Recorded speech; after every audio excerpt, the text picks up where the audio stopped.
you. So good afternoon and welcome, everyone. I am Mathias Guerreiro-Aires. I'm the French for International Business Coordinator at Georgia State University, and I will be moderating today's session.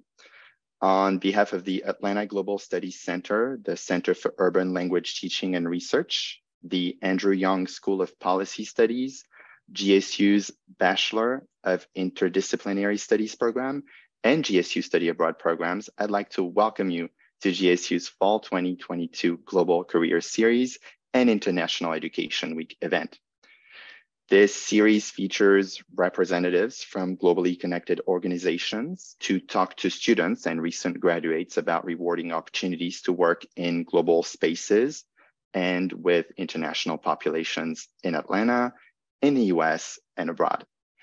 We hope you will feel inspired to expand your horizons and to pursue global careers, internships, volunteer opportunities.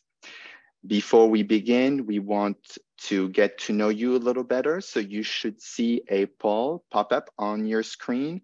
Please take a few seconds to answer these questions about yourself, and I'll share the results with you in a few minutes.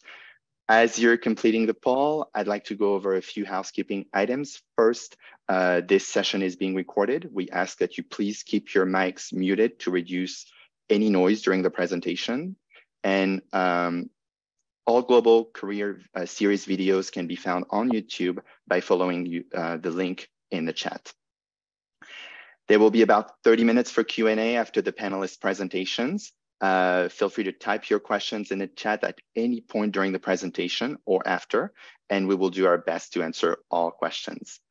Today's sessions will be on teaching abroad with representatives from CIEE, which stands for the Council on International Educational Exchange, the TEFL certification program at GSU, and a Panther alumna who is now teaching in English in South Korea.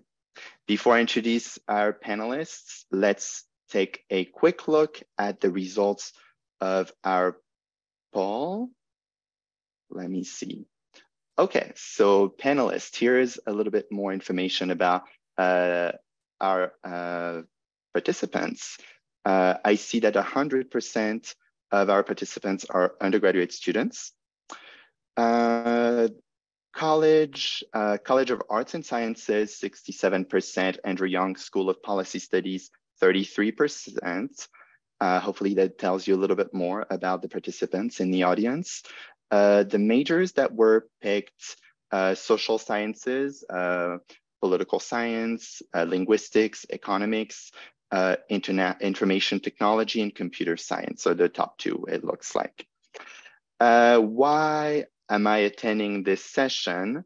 Just curious is the top answer. To get advice for starting a global career.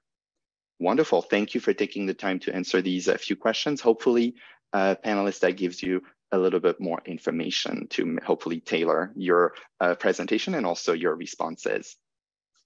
So I'm glad that so many students have joined us today. I think everyone will enjoy today's discussion. I am delighted to introduce our three panelists today. Lauren Massey, who is a senior coordinator teach abroad programs at the CIEE. So again, that's the Council on International Educational Exchange. Sharon Cavusgil, who is a senior lecturer and TEFL certification program coordinator at Georgia State University. And Sakinah Muhammad, who is an English teacher in South Korea and GSU alumna 2017. Thank you for being on this panel. I'd like now to ask each of you to introduce yourself and tell us more about your organization and what you do. And from there, we will launch into the Q&A portion of the program. Let's start with you, Lauren, if you don't mind.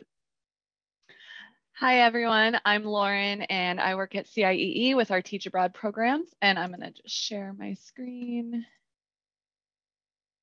and go over this. Okay. So I taught abroad in South Korea after I graduated from college. I graduated in 2012, and during my senior year, I was really interested in doing something abroad. I knew I wanted to do either the Peace Corps or teach English, and was just kind of debating between different options, and ended up going with living in South Korea. And I, within my first month, I just knew I was wanting to stay longer. So I signed for another year. I ended up staying in Korea for 2 years just because I wanted to have a longer experience than just a year. It would go by way too fast.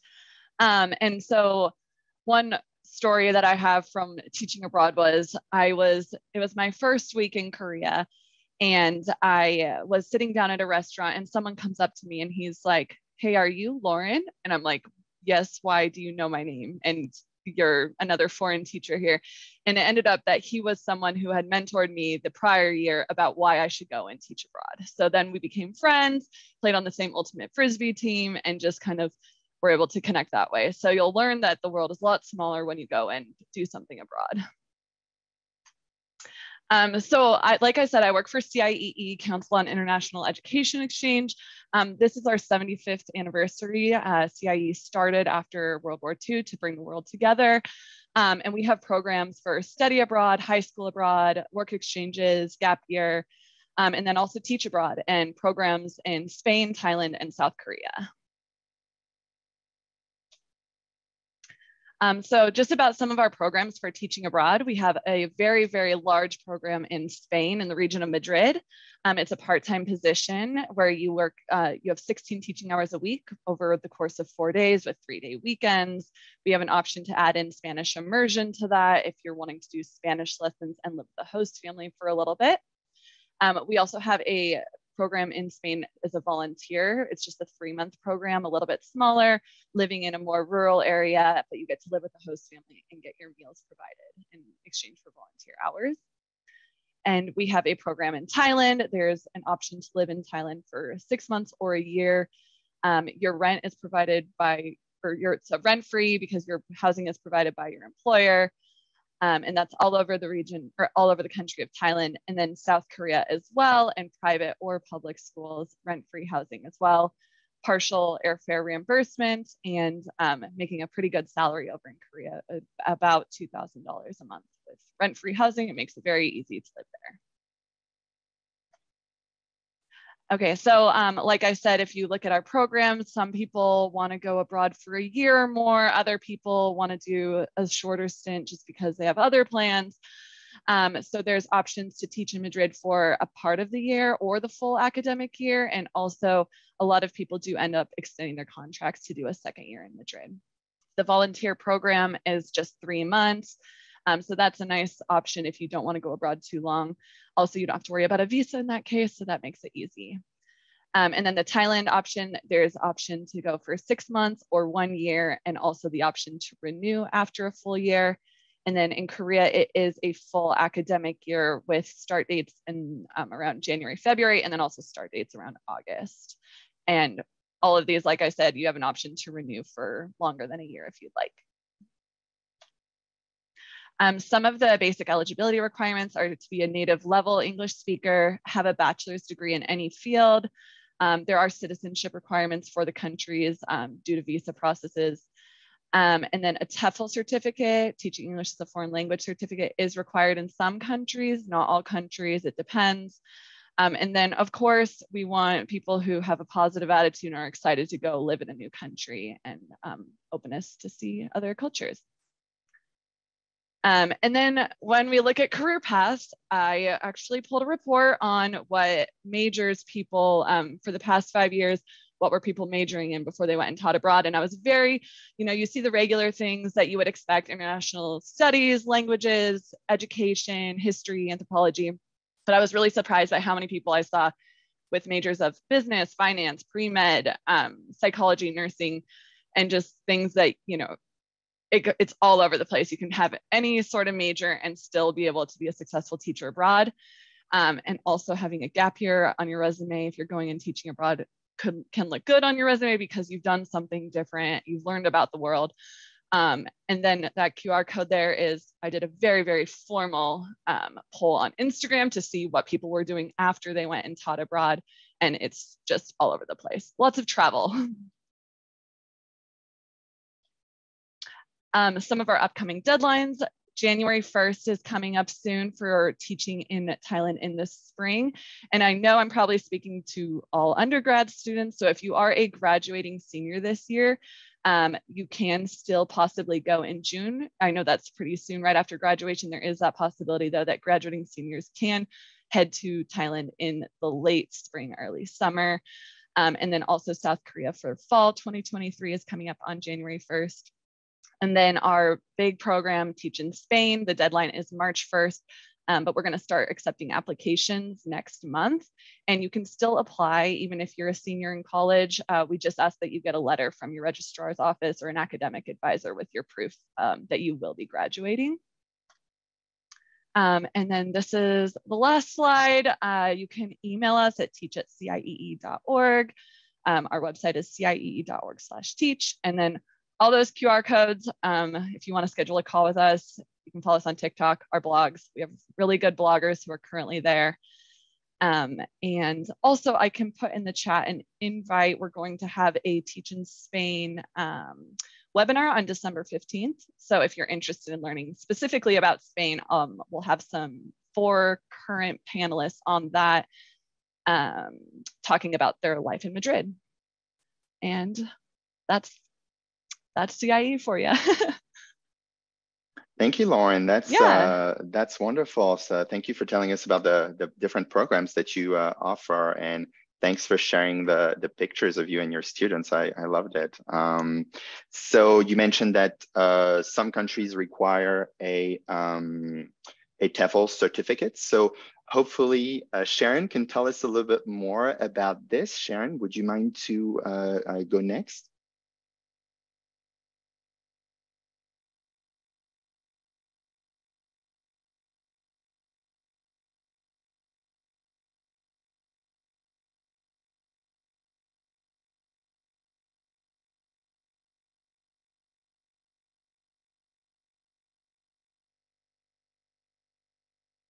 Oh, sorry, I'm muted. Everyone can see the screen, correct? Yes. Okay. Well, hi, everybody. My name is Sharon Cavusgil, and I'm a faculty member in Applied Linguistics, English as a Second Language here at Georgia State. And I primarily teach non-native speakers of English, both graduate and undergrad students. I also teach pedagogy courses on teaching English abroad and in the US. I am an administrator as well. I'll talk soon about some experiences I had administrating 2 different English language programs. And currently I am the undergrad director for Applied Linguistics.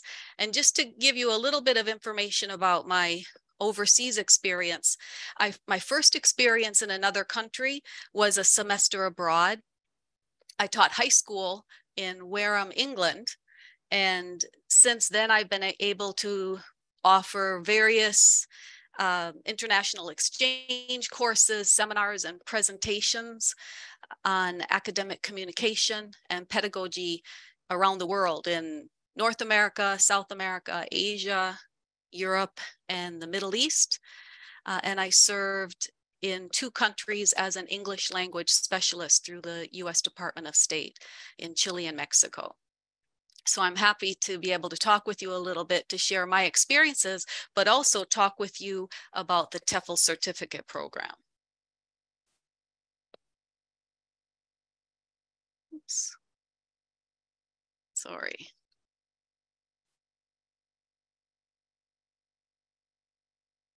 Before I get into the TEFL certificate program, I wanted to just briefly talk about applied linguistics. I did recognize some names. I believe you are either an applied linguistics major or you're in the TEFL certificate program, but I didn't recognize all. So just very briefly, we offer post-secondary adult language learning, teaching, and use. The College of Education and Human Development, they focus on language learning and use for younger folks, but we're more adults. And faculty specialize in a wide variety of areas: second language acquisition and teaching, teacher education, language assessment, and many other areas. We do offer a variety of undergrad programs and graduate programs. At the undergrad level, I'm going to focus on the TEFL certificate program. That's more for short-term teaching.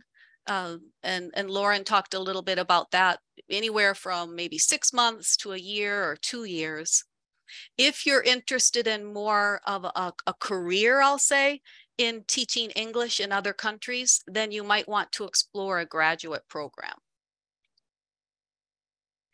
We also offer 2 different language programs, and I want to talk just briefly about the intensive English program because it is connected to the internships and the TEFL program.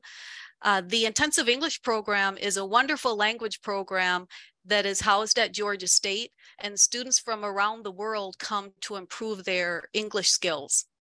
Saudi Arabia, China, Korea, a lot of African countries or South American countries. And most of them are learning English so that they can go on and matriculate to an undergrad or grad program. The intensive English program also offers a community-based program, and this is housed in Clarkston here in Georgia at the Perimeter College campus.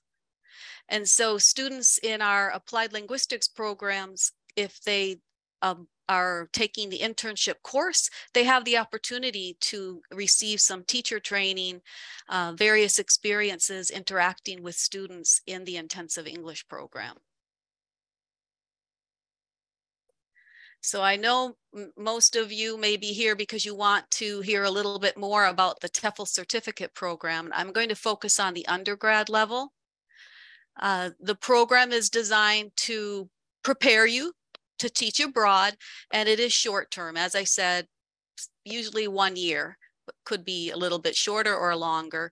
And a lot of the graduates do go on to work in Metro Atlanta, refugee programs and adult ed.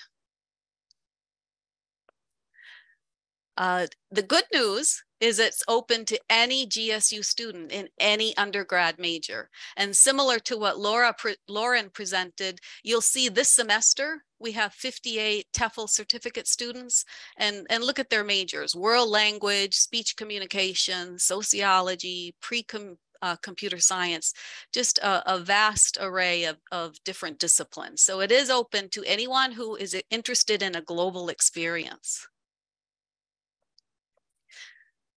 I want to talk a little bit about the courses. If you apply to the TEFL certificate program, there are 5 courses that you take. You can see them on the right-hand side of the screen.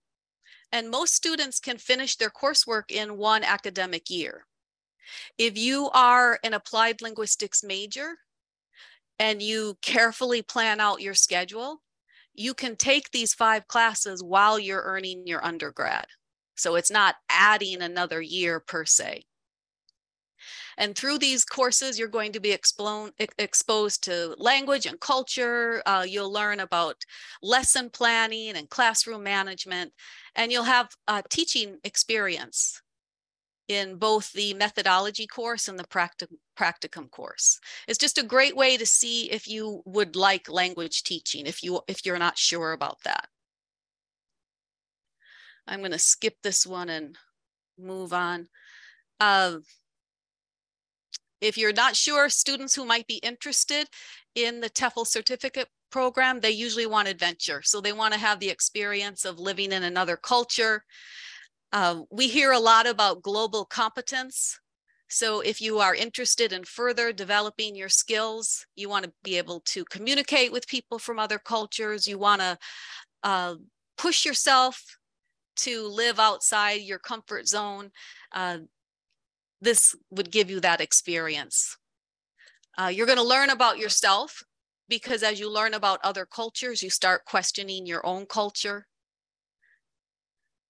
And it's a great opportunity if you don't really want to make a long-term commitment. Some of you, if you're in a discipline like a world language and you want to just perfect your language skills, it can help you do that. It can make you more competitive if you're looking at a grad school. very quickly, where can you teach? As Lauren mentioned, and as you're going to hear from others on the panel, you can teach around the world. You know, this changes. I wrote here that it may be difficult to find jobs in some European countries, but our moderator, Mathias, might talk a little bit about some opportunities in France. And you can earn enough to support yourself. I mean, Lauren said you have a $2,000 stipend with housing. So you can support yourself. You might not always, depending on where you go, you might not earn or be able to save a lot of money, but there are a lot of perks. On our career page website, I'll put this in the chat. There are various places where you can apply. And I've learned other places by attending some of these panels this week, and I'll be updating that website in the next couple weeks. Thank you very much, Sharon, for sharing about the programs you offer, more specifically the TEFL certificate. You mentioned that students often want adventure. So I will now turn to Sakinah, who is a GSU alumna who is teaching English in South Korea. I would love to hear more about your experience. Hello, everyone. Thank you for having me on the panel this morning. It's about 3:22 a.m. in the morning here, so please bear with me. I'm still a little groggy.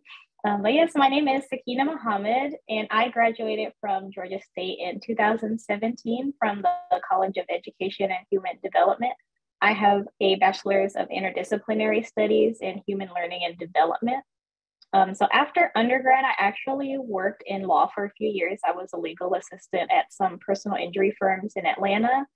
And a few years into that, I realized that I did not want to go to law school. I wanted to be in the education field. But at that time, I did not want to teach. So I started working in student affairs at Georgia State University. And during my time there, I was able to connect with many people that were teaching abroad. And so that's how the idea sort of came into my mind. I went back to school. I ended up getting a master's degree in student affairs from Georgia Southern University. And then I got my TEFL certification, which is the Teaching English as a Foreign Language certification, so that I could teach abroad.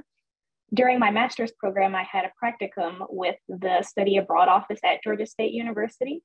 And when deciding on what countries I wanted to go to, South Korea stood out to me because I was very fascinated by the language and the culture. So I started exploring different opportunities and pathways to teach there. I went through a recruitment agency called Corvia, and I can post the link in the chat.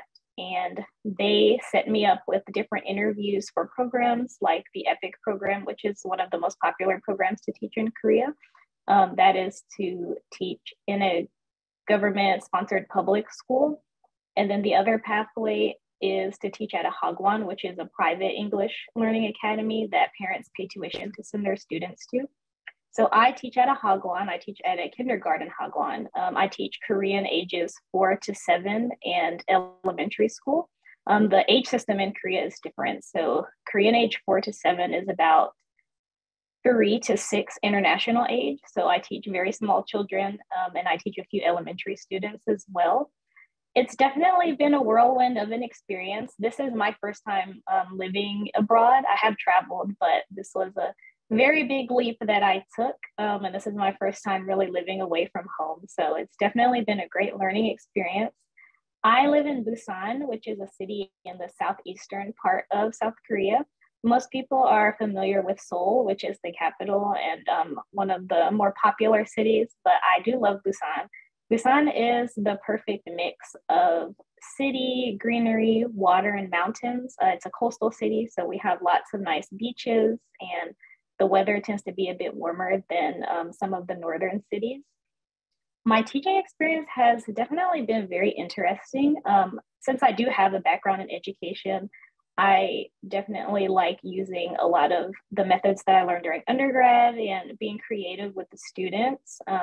one of the most common questions I get is about like the language barrier. Like, how do you teach children that are still learning their own language? How do you teach them English? And so in South Korea, the education system, like for learning English as a second language, is very, like, they like to have a very immersive experience. So that's why there's a very big emphasis on native English speakers. To teach in South Korea, you have to be from a specific set of countries that have like a trade agreement with South Korea in order to come and teach English. And so I can speak a little bit of Korean. I'm definitely not anywhere near fluent, but it definitely helps to know a few words to help with like classroom management, especially since the children I teach are so young. But I typically just teach in English all day, and the children are encouraged to speak in English. So there's like classes where we only have English, and then they also have Korean language classes as well. And so we collaborate with the Korean staff and teachers in the school to work together to build like a truly immersive environment for the students.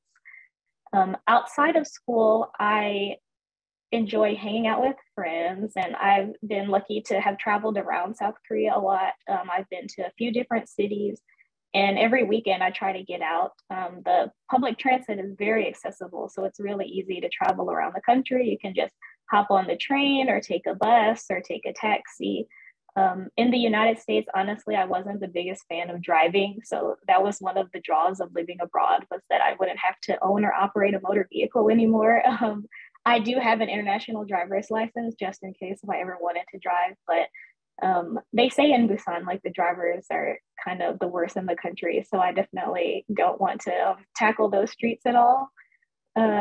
There are many expat communities in South Korea, both teachers and military and just people working in fields like tech and finance. And so I'm thankful to have been able to connect with a lot of people, mainly through Facebook. I definitely suggest anyone that plans on coming to South Korea to join like all the Facebook groups, because that's how you can really build connections with people. And before moving here, I actually sought out a lot of people that I knew were living in my town. And so that's how I kind of build a lot of my friendships. And definitely just joining different meetup groups. That's how you can get out and like meet other people and things. But yes, I've definitely had a great experience so far. Next week will actually be 9 months that I've been here. I think another common question I get is about culture shock. And I think one of the biggest culture shocks for me is just the fact that South Korea is one of the most homogenous countries in the world. And I knew that before moving here, but you definitely don't really feel the weight of that until you're already here. This is one of the first experiences in my life where I've been the only person who looks like me somewhere. And so that can take a minute to get used to, but thankfully I've come across the majority of kind people who are just curious and want to learn about me and where I come from and my background and my language. And so it's been a really nice cultural exchange moment. Thank you so much, Sakinah, for sharing your fascinating journey with us. Thank you to the three of you, actually. Now, I would like to start our discussion with a few questions, but I really want this to be a conversation with the audience as well. So I think it's a good time to remind participants in the audience that you have the opportunity to ask questions in the chat. Feel free to do so at any point during this panel. So my first question is for Sharon. We often talk about this college to career transition, and given that you have first-hand experience with working in a large university, could you tell us a little bit more about some of the tangible steps students can take while still in college or right after graduation to improve their chances of being offered a teaching position in another country? Okay, all right.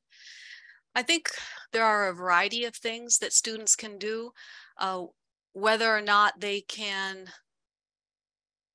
study abroad. I think that's often the first thing that people will be advised to do, but that might not be an option for everyone. So certainly explore study abroad. There may be scholarships that can help you. But if your life situation doesn't allow you to study abroad, I think you should learn as much as you can about your desired host culture and language. So expose yourself, of course, for many students, you're already taking a language class at Georgia State, but expose yourself, immerse yourself in the culture. We live in Metro Atlanta, so there are many opportunities where you can interact with people from other cultures and countries. You can get involved in organizations. So for example, if you're interested maybe in studying in South America, seek out and reach out to places like the Latin American Association and other organizations that I do have some listed on that career page that I posted. But reach out and see what you can do to volunteer, or maybe there's an internship. I'm looking at here down at some of my notes. Georgia State, I don't know if you're aware, but they are over 100 student organizations, and many of them are multicultural. So see if you can join a Korean Student Association group, for example. There's a multicultural center at Georgia State, and their whole mission is trying to increase your cultural competence. So meet with people in that office and find out what's happening right on campus that you can do while you're a student. Lots of volunteer opportunities. If you attended some of the other panels, you can volunteer at places like Clarkston Community Campus or Center. One of my first experiences when I was an undergrad was to volunteer through Literacy Volunteers of America. And I did a search, and there is one here in Atlanta, Literacy Volunteers of Atlanta.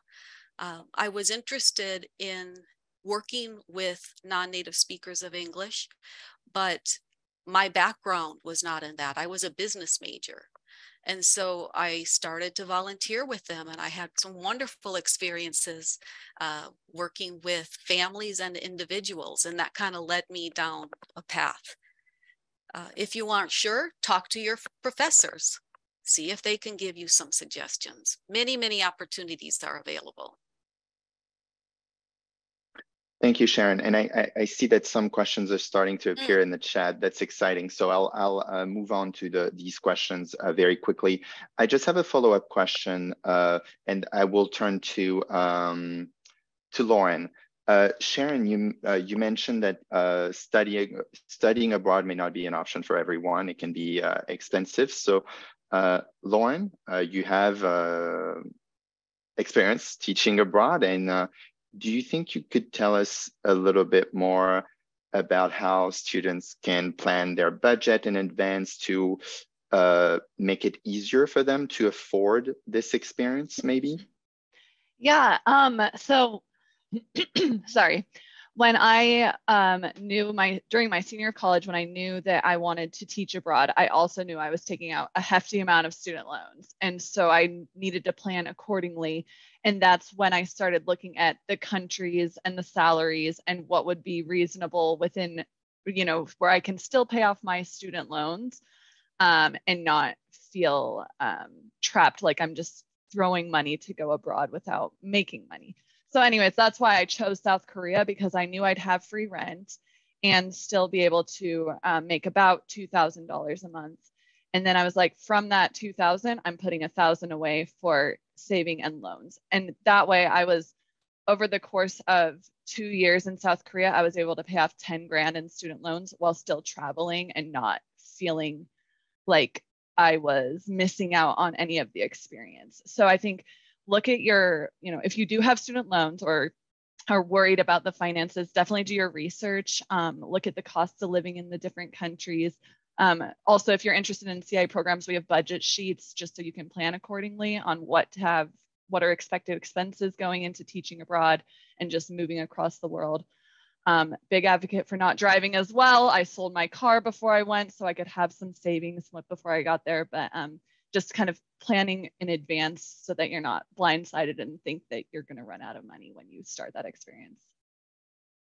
Thanks, Lauren. That's very helpful. And I'll now turn to Sakinah. You're currently in South Korea. So do you have any tips maybe on how to make teaching abroad a more affordable experience? Or maybe if you want to go back to the previous question and tell us a little bit about some alternatives to studying abroad, or, you know, in order to prepare yourself to teach abroad, what are some other steps that students can take? Sure. I'll try to answer both. So I did not study abroad before moving abroad. And some ways that I was able to live a multicultural life back in Atlanta, I definitely agree with joining as many student organizations as you can on campus and just connecting with the diversity at Georgia State. We're really lucky to be like such a diverse campus and to be in the heart of the city. Like there are so many people from all over the world. And especially in Atlanta, definitely we have so many restaurants. Honestly, I think food is a great way to explore different cultures. So even if you just go to like Buford Highway and just try like all the cultural restaurants on that road and, you know, just speak to the people and try to make connections that way. There are a lot of different volunteer organizations that you could also join. And I used to volunteer with the Center for Pan-Asian Communities, CPACs. I don't remember exactly what it was called, but every year they host something called the T-Walk, which stands for Together Empowering All. It used to stand for Together Empowering Asian Americans. And so we used to walk a mile up Buford Highway. And that was a great way to learn about a lot of different Asian cultures and to connect with different communities there. And yeah, just seeking out different like cultural opportunities and events like on campus or in Atlanta or even like elsewhere in Georgia. Social media is also a great way to connect with people from around the world and different cultures. YouTube, I used to watch a lot of different vlogs and read a lot of blogs of people that were currently teaching abroad or had lived abroad before as a way to connect. And I would reach out to them and just ask for like their experiences and their perspectives on things. And so I feel like that definitely helped. And in terms of saving money, I also sold my car before I came. So I feel like that gave me like quite a bit of savings to bring over, and definitely just having like a budget sheet of what you want to spend your money towards. I definitely will say the first year is probably going to be the hardest. You're in a new country, you're in a new environment. It really is kind of like a movie. Like you're moving to a place where no one knows who you are. You can have a new life. You know, you're going to want to go out and enjoy yourself. And especially now, since the COVID restrictions are lifted in most countries, you have more flexibility with moving around. I would definitely say try not to get too caught up in eating out all the time or like going out every weekend. Definitely try to save some money and send some money back home. Right now, the exchange rate between Korean won and USD is actually kind of terrible, but definitely try to put a few savings aside if you can. And, you know, there are so many fresh grocery stores where you can buy, you know, good ingredients to cook at home, but also at the same time, remember to treat yourself because life here is like pretty convenient in terms of like food and delivery, and Coupang is a website that's like Korean Amazon, so it's very easy to just, you know, order everything from that website every week and just have it show up at your doorstep. But definitely budget sheets and just kind of keeping in perspective like what you want to put your money towards.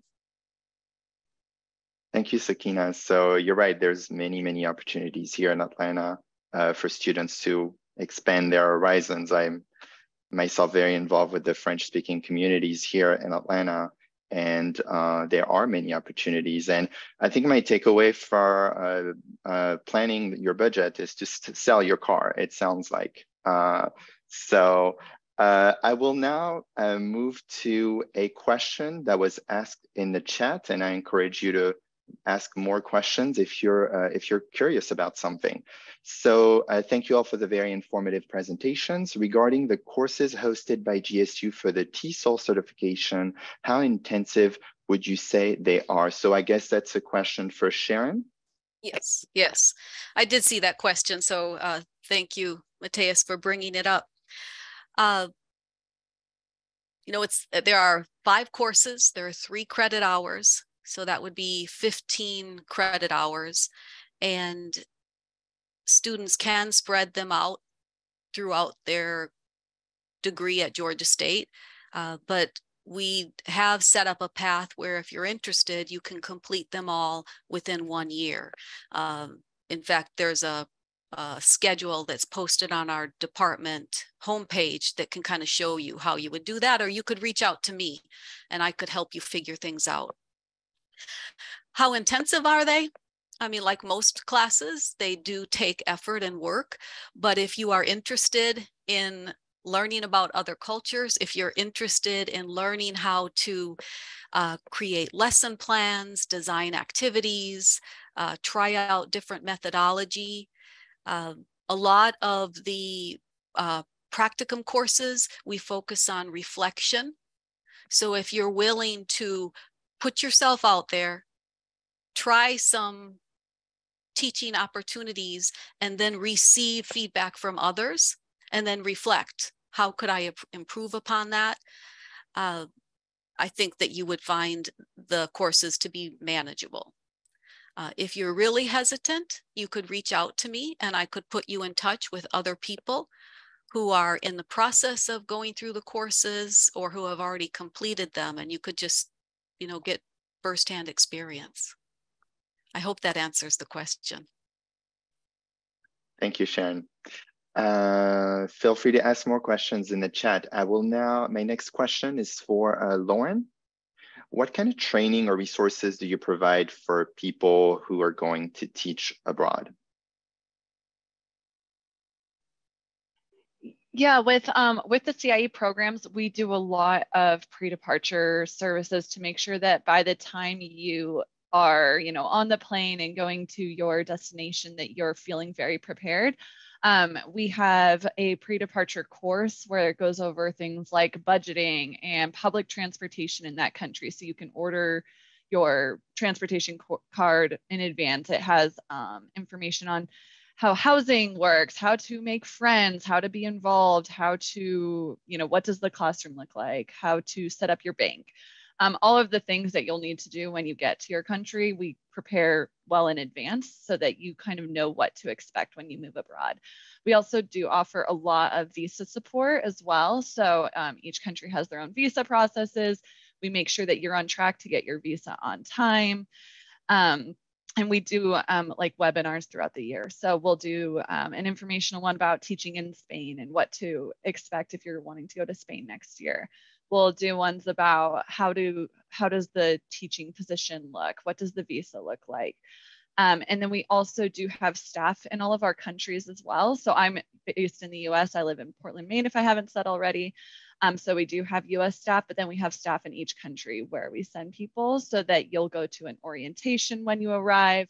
You'll get airport pickup, hotel stay, and then also just ongoing support from our staff over there. So we do our best to make sure that you're feeling overly prepared before you get to the country, and then also that if, you know, something happens in country, that you have the support there as well. Thank you, Lauren. It sounds like they're very well taken care of before they go and teach abroad. So I'd like to move on to another type of preparation in terms of skills. What are the skills that are needed or most valued by recruiters? And I will turn to Sakinah. Could you tell us a little bit more about what are the skills that are needed to teach abroad, and those skills that are most thought after by recruiters and employers in the teaching profession? I definitely think adaptability is a big skill that a lot of recruiters are looking for, because you're placing yourself in a totally different environment and you're going to have a lot of things pop up that are expected and unexpected. So it's good to be adaptable and to kind of be able to navigate new territory. I also think creativity is like a big skill to have, especially teaching English. Depending on what age you're teaching, you have to be very creative with your lesson planning and coming up with engaging content and activities to keep your students alert and engaged, particularly in South Korea, since the youngest age is around 3 years old, international age. Those kids require a lot of energy. And one of the biggest pieces of advice someone ever gave me was that, you have to be the most entertaining thing in the classroom, because otherwise, they're, all over the place. Like they're, it's hard for them to sit still for long periods of time. So you just want to be like very engaging and energetic and lively. I also just think perseverance is a really good skill to have as well, because we tend to glamorize life abroad a lot, but it's definitely not easy, especially the first year, especially if you're in a country where the language is completely different than your native language, or if the culture is different. You have to get used to new foods, new water, new air quality. And so that can be a lot for people. And honestly, a lot of people tend to go back home within the first like month or 3 months, because it's very difficult to adjust to life in a foreign country. But if you can persevere through, definitely once you get through the roughness of the initial first few months, like you can get through the rest of the year. And I also think that teamwork is a big skill to have, like just being able to be a team player, because you're definitely not alone in your experience, and you're going to be working with people who are also coming from a different culture. And so just learning to communicate differently and be able to see things from their perspective and also share your perspective as well, because we all bring our own unique ideas and life experiences to the table. And at the end of the day, the goal is to collaborate and have the best outcome for the sake of the students. So I think those are some good skills that people look out for. Thank you, Sakinah. So adaptability, creativity, enthusiasm, perseverance, being a team player, I agree, those are all important skills. Anything you want to add, Lauren, Sharon, having also teaching experience abroad? I'd like to add a couple of things. Much of what Sakinah said, I also had been thinking about regarding the ability to work with others. Many of the overseas programs want folks who can team teach a class. So you might be team teaching with a native speaker. And so you really need to be able to communicate well and just develop those teamwork skills. You also mentioned adaptability, Sakinah, and I think that's important. When I talk with students who have recently come back from teaching abroad and they share their experiences, oftentimes when they first arrive, there may be that initial adaptation, but they're also filled with excitement. And then culture burnout can happen a few months in. And so, we often brainstorm, what can you do to get over that? And definitely you have to be in tune with your emotions. And if you realize that you're getting frustrated or angry, what is it? Is it that these cultural differences you're just questioning? But continue to explore. You had mentioned, Sakinah, you could order all kinds of food and just try different things. So continue to explore, even though you might be feeling a little burned out, but also allow yourself to self-retreat and go and maybe meet up with others from, for example, the United States, and talk about your experiences and just try to maintain a positive attitude. I think that's another skill that we all need, just to try to be positive when we're confronted with things that might not be 100% comfortable to us. Absolutely, and we often are. So Lauren, would you like to add anything? Yeah, I really liked the talking on adaptability. For example, when I went and taught abroad, like I did, culture burnout does happen, you get exhausted, but I think it's really important to throw yourself into something that doesn't have to do with teaching. So for me, I joined an ultimate Frisbee team because I wanted to play sports. So that to me was really important for my mental health, that on the weekends I would be doing something that I would typically do back in the United States, but just making sure you talk to the other, talk to people who are also English teachers, make friends, throw yourself out there, because everyone everyone who's going there, they want that same thing. They're there to have a really good experience. So just making sure you have something to do other than just teaching so that you can kind of have that outlet, just to make sure you don't burn out, but just also, yeah, that was really fun for me. Yeah, that's a great suggestion. Well, thank you for sharing your experience teaching abroad. That's hopefully very helpful for our participants. Go ahead, Lauren. Oh, no, just with Sakinah saying the stuff about the Facebook groups, like it is really, that's the expat Facebook groups are super, super helpful. Yeah, I'm sure. So thank you so much.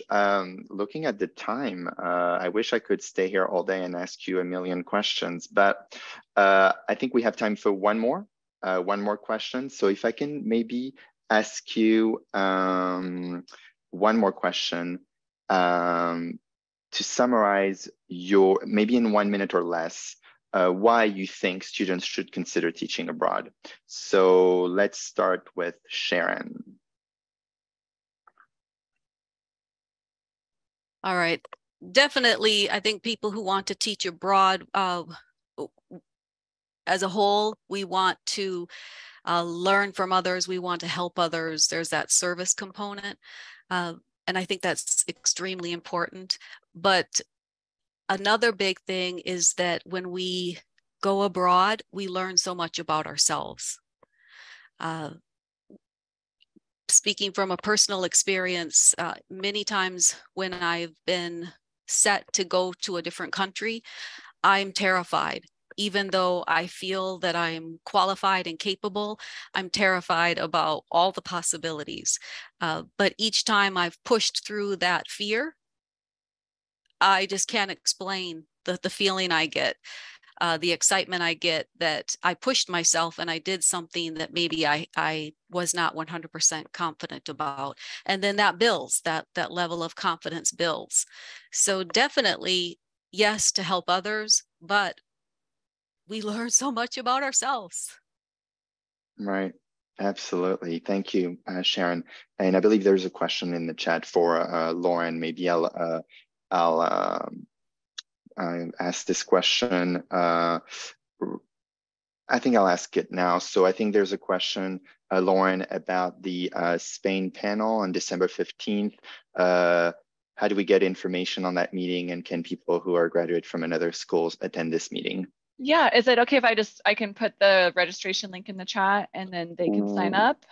That sounds great. And then we can, maybe you can tell us in 1 minute or less, why should students consider teaching abroad? That sounds great.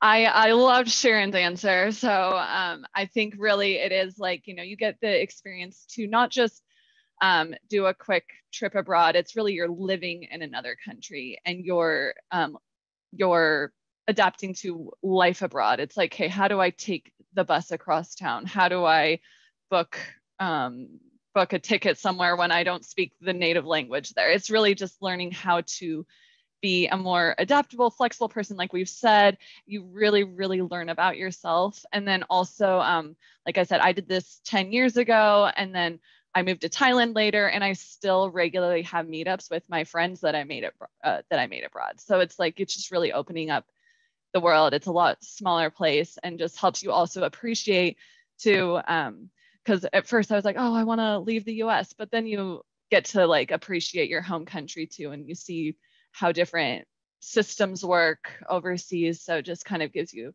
an appreciation for what you have as well. Yeah, I agree. It makes the world a little smaller. I moved to the US, was supposed to stay here for a year, and it's been 8 years. So it's a long year for me. So it's become permanent. So yeah. Sakinah, why should we consider teaching abroad? Well, I definitely agree with everything that Lauren and Sharon said, and you as well. For me, the biggest reason really is, along with the service component, is to just get out of your comfort zone. Especially if you're like, you don't really have a lot of ties holding you back home. Like, you're not married, you don't have any children. There may not be like another time in your life where you have like the flexibility and the privilege to just pack your bags and move to the other side of the world. I can say for myself, like, I feel like I lived a very like routine life back in the US. You know, I was comfortable. I, you know, kind of had everything that I needed and whatnot. And I just wanted to do something different with my life. And so moving abroad definitely has taught me so much about myself. And I'm navigating so many new territories. I'm meeting so many new people. I'm, you know, learning new cultures, a new language, connecting with people that I wouldn't necessarily have the opportunity to connect with back home. And, you know, just trying to live my best life and, you know, making an impact in these students' lives. You know, I have very fond memories of all my kindergarten and elementary school teachers. And I'd like to think that years from now, when my kids reflect on their English learning experience, like they'll have fond memories of Sakinah teachers. So definitely just getting out of your comfort zone and, you know, experiencing the world for what it is. It's a big world. So. Thank you, Sakinah. I'm sure it's a wonderful experience, and I'm sure your students love you. So I think looking at the time, that was my last question. Thank you, Lauren, Sharon, and Sakinah for sharing your valuable time. Sakinah, I know it's probably 4 a.m. right now for you, so thank you, thank you, thank you. And telling us more about the benefits of teaching abroad and for sharing your personal experience also. We appreciate your valuable tips, advice for current students and recent graduates. Thank you so much for participating in the GSU Global Career Series. And I want to thank our audience members for attending this session. We hope you enjoyed it. This is our last session of the Global Career Series. Be sure to check out any of the sessions you missed on our YouTube channel. Finally, I'd like to thank the Atlanta Global Studies Center, the Center for Urban Language Teaching and Research, the Andrew Young School of Policy Studies, the BIS programs in Global Studies, Asian Studies, and Middle East Studies, and GSU Study Abroad programs for organizing this series. Have a fantastic afternoon. We hope to see you for the next Global Career Series in the spring of 2023. Thank you so much.